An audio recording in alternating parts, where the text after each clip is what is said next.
Well, hi everybody. My name is Jim Burns, and right now you are in the Bully-Proof Classroom. And we are going to be covering some of the solutions to the problems that we face because disrespect is pervasive in our society. So let's get going and let's take a look at some of the things that we can do with our students. And let's take a look at the problem first. Disrespect is pervasive in our society. Students aren't corrected for it, and they become adults who believe that they can say and do whatever they want. And that includes instilling the fear of God into a teacher who tries to correct their kid. Now, the teachers complain about it, nobody talks about it, because the fear ascends the ranks, and school administrators, even the superintendent, live in fear of irate parents. No one confronts and everybody runs, and the schools are controlled. Always remember, we spend about 90% of our time dealing with 20% of the kids. And the schools are controlled by parents with the biggest mouth, the loudest voice, and the most threatening attitudes and behavior. So, as you look at that, what I want you to understand is this. We are dealing with a monster, and this monster needs to be dismantled. It's a little bit much every day to go into school and fear something. Nobody wants to be afraid when they go to work. I know I don't, and I know that as we have moved forward in our culture, what we've discovered is we don't handle confrontations very well, and we don't handle situations that require us to disagree or take a stand very well. So we're going to have to get a grip on this, and we're going to have to take a stand, and we're going to have to do some things. And it starts at the top, I will tell you that. It starts right at the top with people who have been put in administrative positions who fear having a conflict with a parent. And it comes right down through the ranks, and ultimately it comes to us. So we have to be aware of what's going on. It ultimately lands at our door, the teacher's door. So we want to be aware of how to handle the problem. Now, let's take a look at some of the solutions that we may have.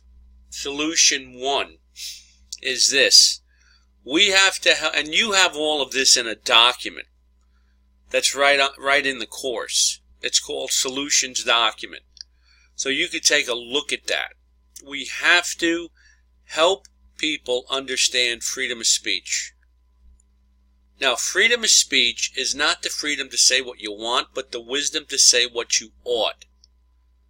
You can't scream fire at Macy's unless, of course, there's a fire. And our words have got to be measured, and we have to consider who we're talking to. Parents don't think that way, and sometimes kids don't think that way. And this problem of disrespect is intergenerational. You know, there's this whole idea of whether or not something can be organic. In other words, there's a problem with my brain, or is it learned behavior? Well, the last time I looked, giving, an adult the finger is not learned behavior. It's not organic. It's not biological. It's learned, and it's something that we have to help this kid unlearn, and it comes from a variety of sources. Ultimately, this behavior is going to cost him or her, a job, a marriage, a friendship, a relationship. Maybe it could cost them their life if, in fact, they say things to the wrong people. We have a lot of angry people in this world. Kids could say something to the wrong person. As they grow older, they continue to do it. Before you know it, they're in constant physical fights with others. So we have to do this not only for the safe atmosphere in our classroom, but to protect this kid going forward. Because he's going to have a myriad of problems. And you get married with a disrespectful attitude, you see how long your spouse will put up with this. We have to teach our kids and ask kids if what they are going to say is kind, if it's necessary, if it's truthful, and is it helpful. Kind, necessary, truthful, and helpful. And if it's not, don't say it. Don't say it. You see that graphic. The tongue has no bones, but it's strong enough to break a heart, so be careful with your words. And we're going to get into this when we deal with responsibility, but we're responsible for 5 things in our lives: thoughts, words, actions, attitudes, motives. What we think we're ultimately going to say. And if we don't say it, it's going to build up inside of us, and we're going to get angry, and we're going to have a lot of displaced anger. In other words, we're not going to be angry at the right people. This happens with victims. They don't say anything when they're bullied, and ultimately, the issue is this: they don't say anything when they're bullied. The anger gets pent up. They move forward in life, and they may not even be out of high school, and all of a sudden they decide that they're going to take the anger out on someone or something, like the entire school. And if that happens, the end result is devastating. This is why respect is so important. We have to teach kids to respect each other. Because if someone doesn't know how to handle that disrespect, and they don't know how to confront, and they don't know how to deal with it, what will happen is they will end up becoming more and more angry. And that anger will become displaced. So we have to be aware of how to manage that. Now, let's take a look at the next piece.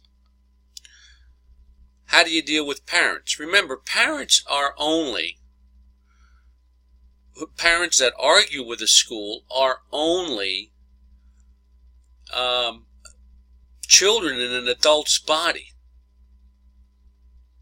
They haven't learned how to deal with situations like, how do I disagree with the right attitude?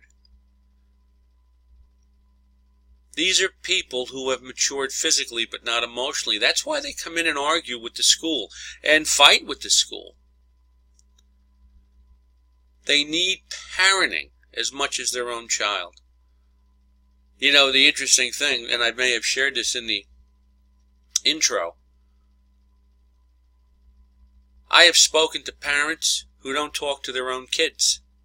They don't talk to their own parents.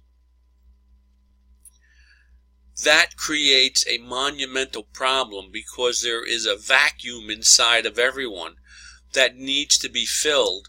And oftentimes, parents and kids stop talking. They get mad at each other. They end up having a fight. Kids leave home in rebellion. And what begins to happen with that kid is they want to have that relationship with mom or dad, but they don't know how to develop it. And they walk around with this vacuum, and that vacuum needs to be filled by someone or something. And hopefully, the vacuum will get filled once again by the parent. But if it doesn't, as kids grow older, they find too many wrong things to fill that vacuum. Drinking, drug addiction, they're angry. They may end up having a life of crime. All kinds of things that they're searching for. They get involved in gang-related activities that they're searching for, and it could have been taken care of if they had a relationship with mom and dad. And these people move forward in life as adults. They have children, and they are the ones that we end up in battle with. So we have to be aware of how can we deal with parents effectively. What I tell all teachers is never go it alone when meeting with parents. You're asking for trouble. Parents, if you meet with them alone and you're the only teacher and no one else is there, what will happen? What will happen is they will ultimately accuse you of picking on their kid or say that you don't like their kid. Now remember, this kid is a school-wide behavior problem. He's disrespectful, might be a bully, and he's someone who, he's someone that needs to be dealt with. The issue is, when mom or dad come in and they start fighting with us, we at times may feel intimidated and give that kid more clout in the classroom because we've given in to the parent and allowed the kid to continue to do some of the things that are affecting our classroom. For example, if a kid bullies another kid and you call the parents up, parent of the bully, and you say to them, "Hi, Mrs. Jones, Johnny's been picking on other kids," and the parent reacts in such a way that you feel intimidated over the phone.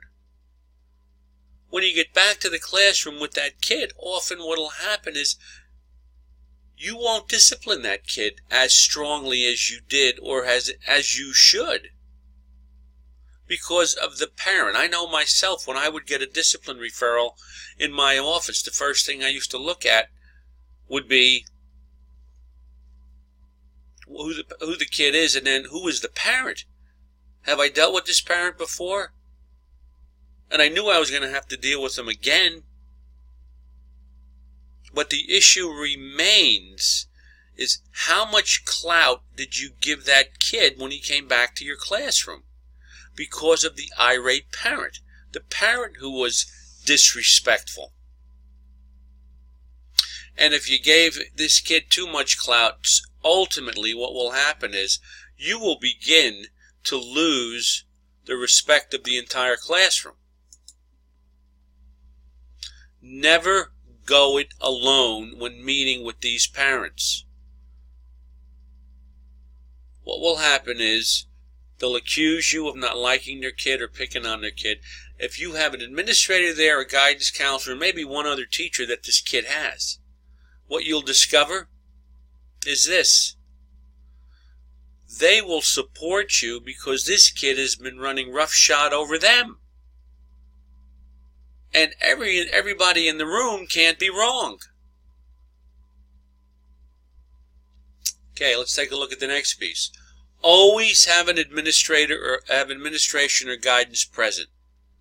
And you'll avoid the problems that I just talked about. This kid's a school-wide problem. And other teachers who are there are going to support you.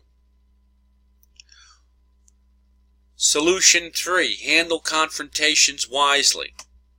Work with kids and, if necessary, help them understand that cooperation is not based on agreement, but it is okay to disagree, but with the right attitude. Disagreement with the right attitude solves a myriad of problems, because I then can leave enough space in the conversation for that disagreement. And so can the other person. This is what kids need to be taught. You can disagree, but you're still going to have to cooperate. But when you do disagree, I want that attitude to be right. If it's not right, you and I are going to have a big problem. So that's how you handle a confrontation. It's called productive conflict. You're looking to solve a problem. You're looking to be part of the solution, not part of the problem. And this is what we have to teach kids. The problem with kids is they have their own agenda. So we can't. The minute we take things personally and start dealing with things from our own vantage point, and we don't see things from the perspective of the kid or of the parent, we're going to have trouble. So we have to handle that confrontation wisely. Respect really is taught. And the manifestation of disrespect is laziness. What you see, is what you see. What you don't see is the internal anger that's building up. Help kids understand it's not what you get, but what you give. You don't have to give respect. You don't have to get respect to give respect. You just have to give it. My question to people is when they say, "Oh, I'll give it when I get it." Well, what if nobody's getting it?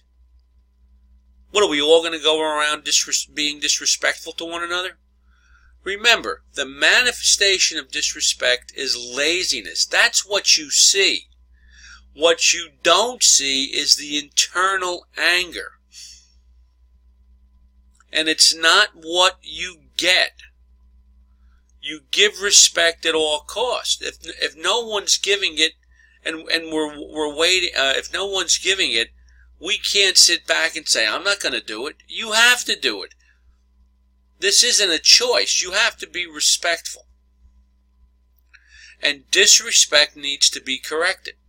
And you use this method: instruction, warning, and correction.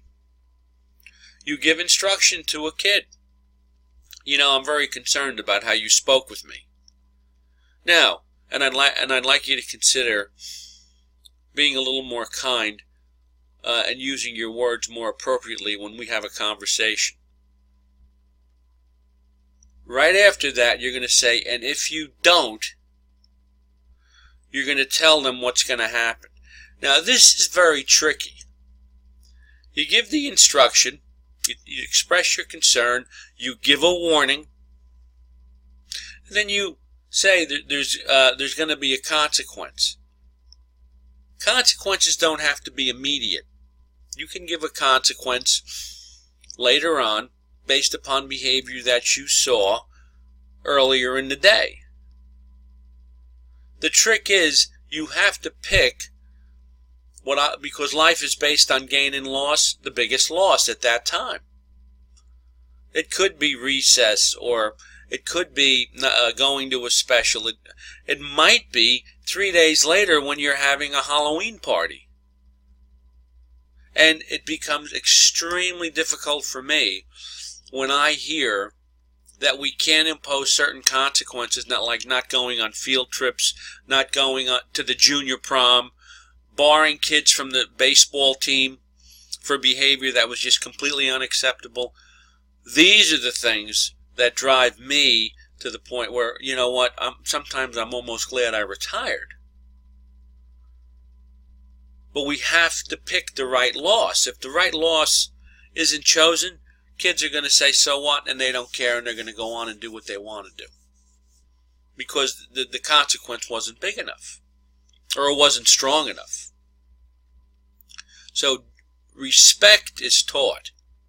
The next thing, and we're going to get into this throughout the course of some of these topics, is build relationships with kids who give you the most trouble. This is extremely important. You want to, look, it's easy to have a great relationship with a kid that you like. Maybe there's a kid that you don't like who gives you a run for your money every day.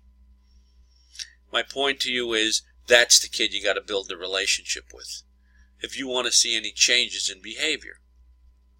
That's the kid that needs the help. That's the kid that you have to take under your wing. That's the kid that you got to talk to in the cafeteria. That's the kid who you have to stop and hold a conversation with. There are things that I have used over the course of my years in education that I'm going to be sharing throughout this course.